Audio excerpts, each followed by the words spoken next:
घड़ी में दोपहर के ठीक 12 बज रहे थे। जगह कराची, पाकिस्तान।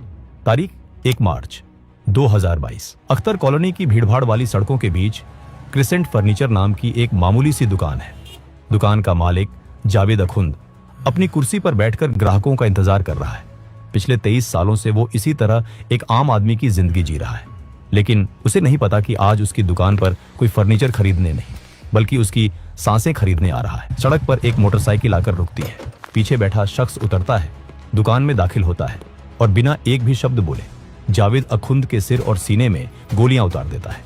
फिर वो बाइक पर बैठते हैं और कराची की गलियों में धुएं की तरह गायब हो जाते हैं। पाकिस्तानी मीडिया इसे व्यापारिक रंजिश बताता है, लेकिन दिल्ली में साउथ ब्लॉक के एक बेहद सुरक्षित कमरे में बैठे भारत के national security adviser Ajit Doval जानते हैं कि मरने वाला कोई फर्नीचर वाला नहीं था।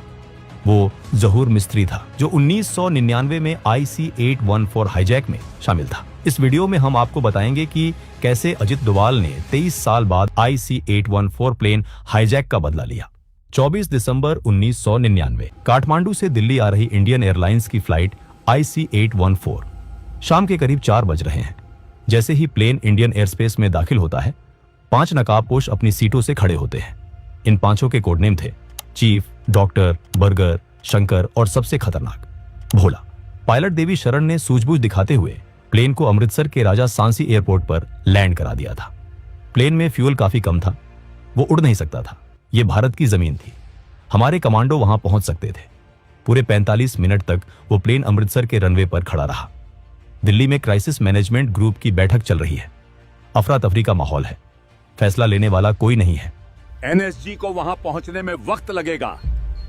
पंजाब पुलिस को एक्शन लेने को कहिए। नहीं, अगर गोलीबारी में यात्री मारे गए तो जिम्मेदारी कौन लेगा? हमें उन्हें रोकना होगा, लेकिन गोली मत चलाओ। इसी डिलेमा में अमृतसर एयरपोर्ट पर एक भयानक गलती होती है। अधिकारियों ने प्लेन को रोकने के लिए रनवे पर एक फ्यूल ब्राउजर भेजा, लेकिन वो इतनी लापरवाही से चलाया गया कि हाईजैकर्स को शक हो गया। प्लेन के अंदर जहूर मिस्त्री उर्फ भोला अपना आपा खो बैठता है। उसे लगता है कि पुलिस हमला करने वाली है। वो अपनी क्रूरता का सबूत देने के लिए 25 साल के रूपिन कत्याल को उठाता है और बेरहमी से चाकू मार देता है। पायलट को मजबूर होकर बिना फ्यूल के ही प्लेन उड़ाना पड़ता है। वो 45 मिनट भारत के इतिहास के सबसे महंगे मिनट साबित हुए। अजीत डोभाल बाद में कहते हैं कि अगर उस दिन हमने हिम्मत दिखाई होती तो हाईजैकर्स वहीं मारे जा सकते थे। अमृतसर से जैसे तैसे उड़ान भरने के बाद प्लेन पाकिस्तान की सीमा में दाखिल हुआ, लेकिन मुसीबतें अभी शुरू हुई थी। फ्यूल ग्योज 0 की तरफ बढ़ रहा था। कैप्टन देवी शरण के पास कुछ ही मिनटों का फ्यूल बचा था। उन्होंने लाहौर ATC से संपर्क किया और लैंडिंग की परमिशन मांगी, लेकिन परमिशन नहीं मिली। पाकिस्तान ने न सिर्फ लैंडिंग से मना किया, बल्कि लाहौर एयरपोर्ट की सारी लाइटें बंद कर दी। रनवे पर घुप अंधेरा था। पाकिस्तान नहीं चाहता था कि यह मुसीबत उनके सिर आए। कैप्टन देवी शरण ने एक आखिरी दांव खेला। उन्होंने ATC से चिल्लाकर कहा, मेरे पास फ्यूल नहीं है, मुझे रनवे नहीं दिख रहा, मैं प्लेन को किसी हाईवे या सड़क पर क्रैश लैंड करने जा रहा हूं। यह धमकी काम कर गई। प्लेन के अपने शहर में क्रैश होने के डर से लाहौर ATC ने तुरंत रनवे की लाइटें चालू कर दी। प्लेन लाहौर में उतरा। वहां उसे फ्यूल मिला, लेकिन पाकिस्तान ने प्लेन को रुकने नहीं दिया। हाईजैकर्स का अगला प्लान था कंधार। लाहौर से फ्यूल लेकर प्लेन ने कंधार की तरफ उड़ान भरी, लेकिन तब तक रात गहरी हो चुकी थी। जब प्लेन अफगानिस्तान के ऊपर पहुंचा तो एक नई समस्या खड़ी हो गई। कंधार एयरपोर्ट पर नाइट लैंडिंग फैसिलिटी ही नहीं थी। वहां ना रनवे पर लाइट्स थीं, न कोई नेविगेशन सिस्टम काम कर रहा था। अंधेरे में पहाड़ों से घिरे रनवे को ढूंढना नामुमकिन था। हाईजैकर्स को समझ आ गया कि अगर उन्होंने यहां जिद की तो वो सब पहाड़ों से टकराकर मारे जाएंगे। मजबूरी में प्लान बदलना पड़ा।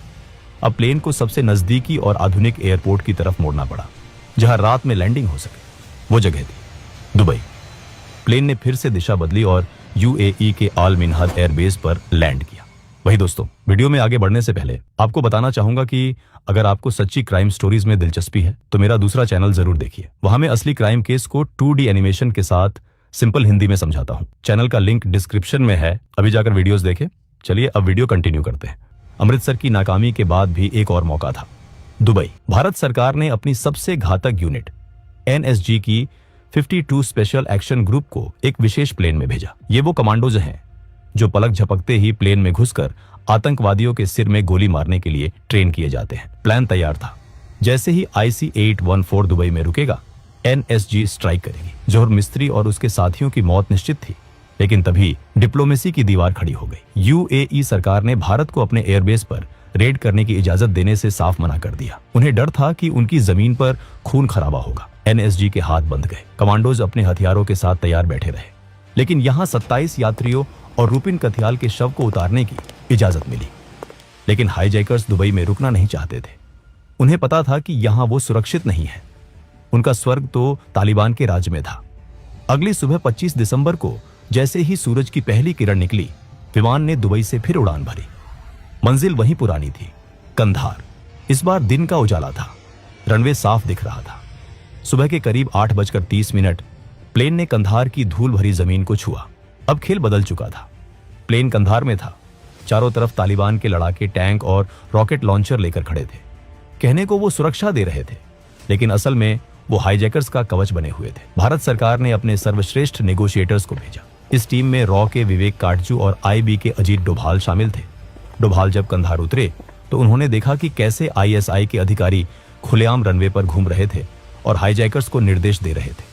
ये आतंकवाद नहीं, ये पाकिस्तान द्वारा अघोषित युद्ध था। बातचीत के दौरान डोभाल ने प्लेन के अंदर जाने का फैसला किया। डोभाल जब प्लेन के अंदर गए तो उनकी नजर जहूर मिस्त्री पर पड़ी। डोभाल ने यात्रियों से कहा, घबराइए मत, भारत सरकार आपके साथ है, आप जल्द ही घर जाएंगे। लेकिन यात्रियों की आंखों में जो खौफ था वो जहूर मिस्त्री की देन था। 31 दिसंबर 1999 भारत को झुकना पड़ा। मसूद अजहर, उमर सईद शेख और मुश्ताक जरगर को छोड़ना पड़ा। बदले में यात्री रिहा हुए। जब आतंकवादी जीप में बैठकर भाग रहे थे तो उनमें से एक ने डोभाल को एक सार्कास्टिक स्माइल के साथ कहा, हमने आपके लिए एक न्यू ईयर गिफ्ट प्लेन में छोड़ दिया है। डोभाल तुरंत हरकत में आए। प्लेन की तलाशी ली गई और कार्गो होल्ड में एक लावारिस लाल बैग मिला। उस बैग में RDX और टाइमर लगा था। अगर डोभाल और उनकी टीम ने उस बैग को वक्त रहते ना खोजा होता तो प्लेन के साथ साथ भारत के भविष्य के NSA भी उस दिन कंधार की धूल में मिल गए होते। जहूर मिस्त्री सिर्फ भागा नहीं था, वो भारत के सबसे काबिल अफसर को मारकर जाना चाहता था। डोभाल उस दिन बच गए, लेकिन जब वो मसूद अजहर और जहूर मिस्त्री को कंधार के रेगिस्तान में ओझल होते देख रहे थे तो उनकी आंखों में हार नहीं, बदले की आग थी। एक ऐसी आग जो 23 साल तक बुझी नहीं। साल बीते, सरकारें बदली, लेकिन अजीत डोभाल ने फाइल बंद नहीं की। 2014 में जब अजीत डोभाल भारत के नेशनल सिक्योरिटी एडवाइजर बने तो भारतीय सुरक्षा नीति में एक भूकंप आया। इसे दुनिया आज डोभाल डॉक्ट्रिन के नाम से जानती है। पुरानी नीति थी, बचाव करो, डोजियर सौंपो और भूल जाओ। डोभाल की नीति थी, हल्ला मत करो, बस जड़ से मिटा दो। डोभाल का मानना था कि आतंकवादियों के लिए कोई एक्सपायरी डेट नहीं होती, चाहे 2 साल लगे या 20 साल। अगर आपने भारत का खून बहाया है तो हम आपको पाताल से भी ढूंढ निकालेंगे। जहूर मिस्त्री पाकिस्तान में एक नई पहचान के साथ छिपा था। वो जावेद अखुंद बन गया था। उसने शादी की, बच्चे पैदा किए और कराची में फर्नीचर का धंधा शुरू कर दिया। उसे लगा कि भारत 1999 को भूल चुका है। जहूर मिस्त्री कोई आम अपराधी नहीं था। पाकिस्तान पहुंचते ही ISI ने उसे एक नई जिंदगी दी थी, नया नाम, नई पहचान। भारतीय खुफिया एजेंसियों ने जहूर मिस्त्री को सीधे नहीं ढूंढा, उन्होंने नेटवर्क मैपिंग का इस्तेमाल किया। रॉ ने जैश-ए-मोहम्मद के टॉप कमांडरों पर नजर रखनी शुरू की, खासकर मसूद अजहर और उसके भाई रऊफ असगर पर। इंटेलिजेंस को एक अजीब पैटर्न मिला। जैश के बड़े आतंकी अक्सर कराची की अख्तर कॉलोनी के एक खास इलाके में जाते थे। वहां कोई ट्रेनिंग कैंप नहीं था, कोई मस्जिद नहीं थी, वहां सिर्फ एक फर्नीचर की दुकान थी, क्रेसेंट फर्नीचर। शक की सुई क्रेसेंट फर्नीचर के मालिक जावेद अखुंद पर घूमी। लेकिन क्या वही भोला था? 23 सालों में चेहरे बदल जाते हैं। ग्राउंड पर मौजूद एसेट्स ने उस दुकानदार की तस्वीरें ली। इन तस्वीरों को 1999 की धुंधली तस्वीरों और स्केच से मैच किया गया और कंफर्म हो गया वही जहूर मिस्त्री है। पता चला कि वो अपनी सुरक्षा को लेकर लापरवाह हो चुका था। उसे लगता था कि 23 साल बहुत लंबा वक्त होता है, भारत भूल चुका होगा। वो दुकान पर अक्सर अकेला बैठता था, बिना किसी बॉडीगार्ड के। यही वो विंडो ऑफ अपॉर्चुनिटी थी जिसका डोभाल के अननोन गनमैन को इंतजार था। और फिर आया वो दिन, 1 मार्च 2022, कराची, पाकिस्तान। सुबह के 11 बजे अख्तर कॉलोनी की संकरी गलियां अपनी रोजमर्रा की रफ्तार से चल रही थी। फर्नीचर दुकान के अंदर जहूर मिस्त्री चेयर पर बैठा था। 2 लोग एक बाइक में आते हैं।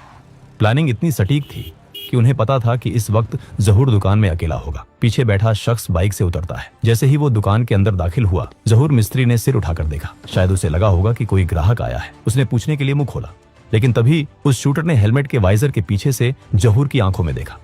शूटर को यह कंफर्म करना था कि गोली सही आदमी को लगे।